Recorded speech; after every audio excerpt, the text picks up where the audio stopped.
இப்போ நம்ம மீன் குழம்பு செய்கிறதுக்கு தேவையான பொருள் என்னென்னு பார்க்கலாம். ஸோ ஃபஸ்ட்டு கொஞ்சம் பூண்டு, ஒரு 2 கப்பு சின்ன வெங்காயம், ஒரு 2 தக்காளி நான் எடுத்து வச்சுருக்கேன். இதை நம்ம ஒன்று ஒன்றா சேர்த்து வணக்கி நம்ம இப்போ இதை ஆட்டிக்கலாம்.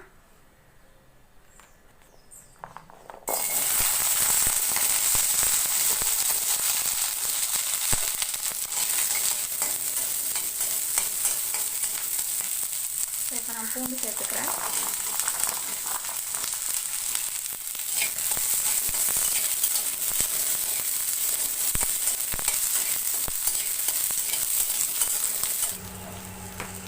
இந்த வெங்காயம் பூண்டு வணங்கின வாட்டி 2 தக்காளி சேர்த்துக்கலாம். தக்காளியும் நல்லா வணங்கணும். இந்த வாட்டி நம்ம இதை அரைச்சி பேஸ்ட்டாக எடுத்துக்கலாம்.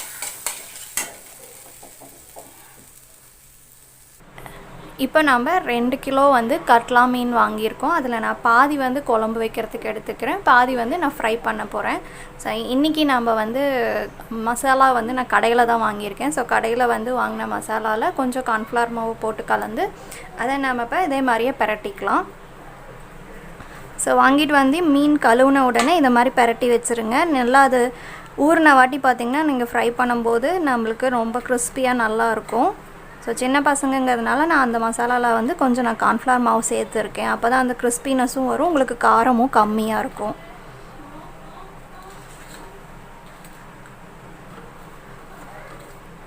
ஸோ இதே மாதிரி எல்லா மீனையும் நம்ம இதே மாதிரியே அந்த பவுடரில் பிரட்டி வச்சிடலாம். ஸோ இப்போ பார்த்திங்கன்னா நான் பாதி மீனை இதே மாதிரியே பிரட்டி வச்சுட்டேன். பாதி மீன் நான் குழம்புக்கு எடுத்து வச்சுருக்கேன். இப்போ நம்ம எப்படி குழம்பு பண்ணலான்னு பார்க்கலாம்.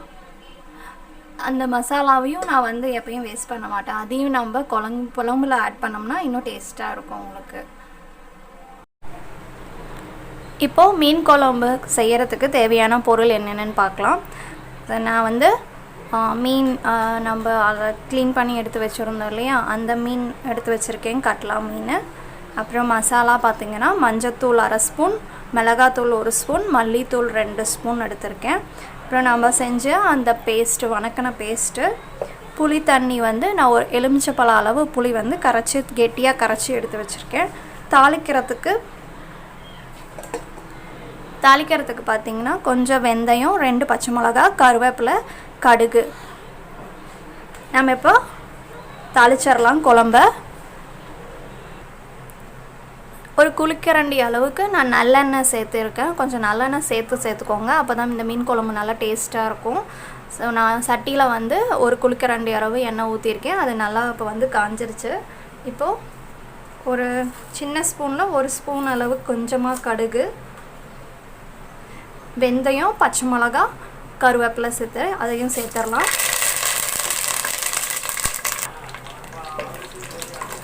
ஸோ இது நல்லா வணங்கட்டும்.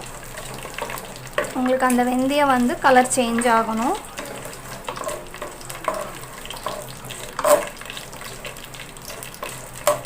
லைட்டாக கலர் சேஞ்ச் ஆனவுடனே நாம் அந்த பேஸ்ட்டை சேர்த்துடலாம்.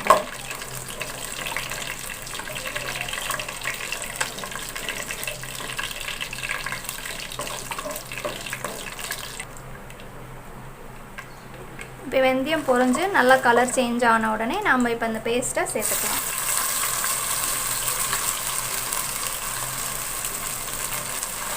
இதையும் நல்லா அந்த எண்ணெயிலேயே வணக்கி விடுங்க. அந்த எண்ணெய் நல்லா பிரிஞ்சு வரணும், அந்த அளவுக்கு நீங்கள் நல்லா வணக்கணும்.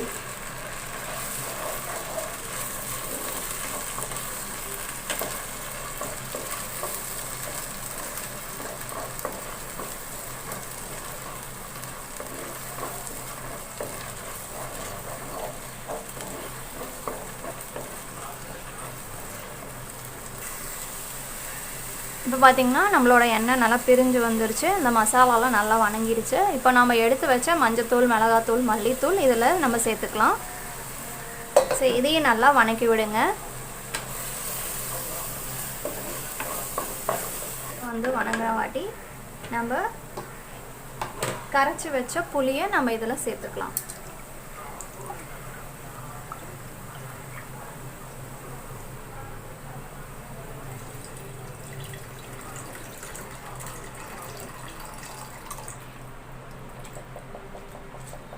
ஸோ இதுக்கு நீங்கள் கருப்பு புளி நம்ம பழைய புளி சேர்த்துட்டிங்கன்னா மீன் குழம்பு ரொம்ப டேஸ்ட்டாக இருக்கும். புது புளினா உங்களுக்கு வந்து கொஞ்சம் அந்த இனிப்பு சுவை இருக்கிறதுனால அந்த டேஸ்ட் அவ்வளோக்கா தெரியாது.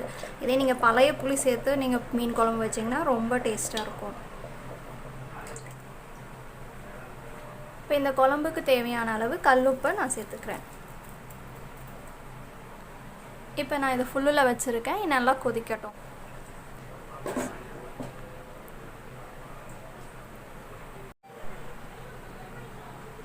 சரி, இப்போ பார்த்திங்கன்னா நம்ம குழம்பு ரெடி ஆகிடுச்சு. ஸோ அந்த எண்ணெய்லாம் நல்லா பிரிஞ்சு மேலே வந்து நல்லா நம்மளுக்கு அந்த பச்சை வாசம் நல்லா போயிடுச்சு. நல்லா கொதிச்சு வந்துடுச்சு. இப்போ இந்த ஸ்டேஜில் நம்ம மீனை சேர்த்துக்கலாம்.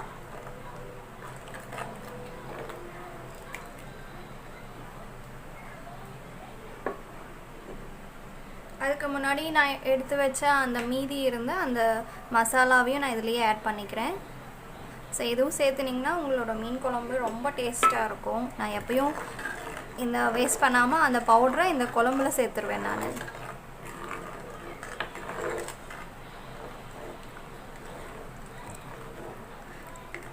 நம்ம அதில் கார்ன்ஃப்ளவரில் போட்டுறதுனால இந்த குழம்பு கொஞ்சம் கெட்டியாகும்.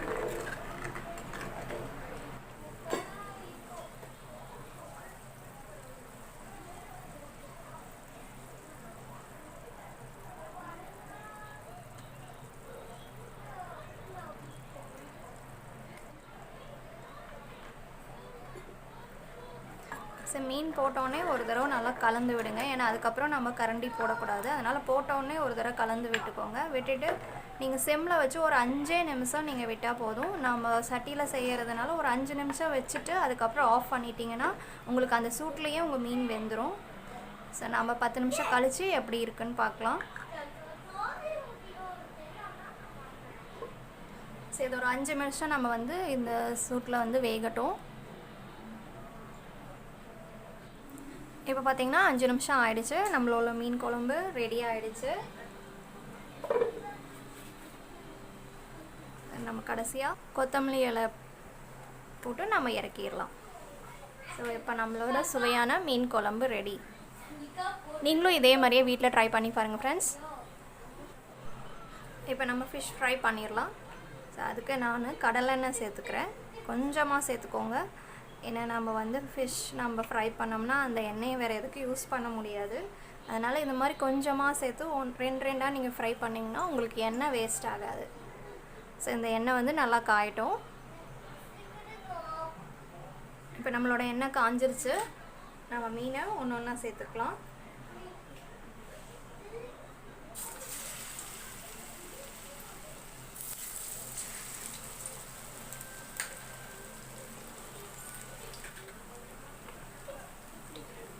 இதை இப்போது சிம்லேயே வச்சு வேக விடுங்க. அப்போ தான் உங்களுக்கு நல்லா கிறிஸ்பியாக வரும்.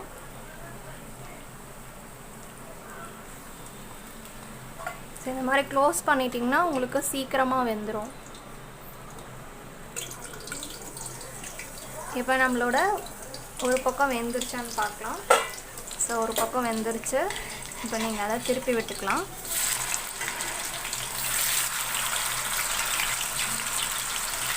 ஸோ திருப்பி விட்டு இதை அப்படியே நீங்கள் ஃப்ரை பண்ணுங்கள். அப்போ உங்களுக்கு வந்து அந்த கிறிஸ்பினஸ் உங்களுக்கு இருக்கும். ஸோ ஒரு சைடு மட்டும் நீங்கள் க்ளோஸ் பண்ணி நீங்கள் வந்து வேக வச்சுட்டு இன்னொரு பக்கம் நீங்கள் இது மாதிரி ஓப்பனாக வச்சிங்கன்னா உங்களோட ஃபிஷ் வந்து நல்லா கிறிஸ்பியாக இருக்கும்.